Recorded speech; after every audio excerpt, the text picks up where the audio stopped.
Nanded railway स्थानकावरील कर्तव्यदक्ष railway सुरक्षा बल जवानांच्या समय सूचकतेमुळे प्लॅटफॉर्म क्रमांक 1 वरील धावपट्टीवरून निघालेल्या धावत्या जलदगती रेल्वे पकडण्याच्या प्रयत्नात असताना सदरील प्रवाशाचा तोल ढासळला व प्लॅटफॉर्म व रेल्वेच्या मधील फटीत अडकलेल्या प्रवाशाचा प्राण वाचविण्यात कर्तव्यदक्ष रेल्वे सुरक्षा बल जवानांना यश मिळाले आहे।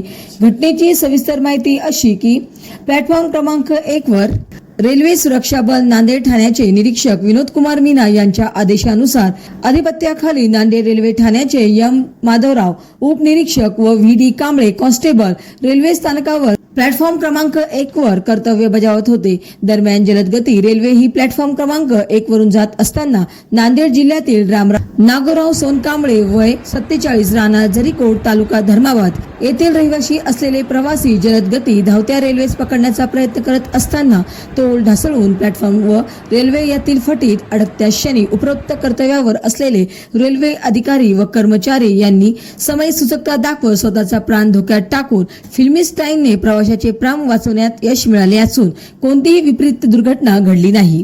रेल्वे सुरक्षा बल जवानांनी तत्पर समय सूचकता दाखवली असल्यामुळे रेल्वे स्थानकावर रेल्वे सुरक्षा बलाच्या अधिकारी कर्मचाऱ्यांच्या या धाडसीचे सर्वत्र कौतुक होत आहे। धावत्या गाडीत चढण्याचा प्रयत्न कोणीही करू नये व आपला अमूल्य जीव नाहक गमावू नये असा महत्त्वपूर्ण संदेश रेल्वे सुरक्षा बल नांदेड यांच्याकडून देण्यात आला आहे। महाराष्ट्र वाईब न्यूज प्रतिनिधी सखाराम क्षीरसागर नांदेड।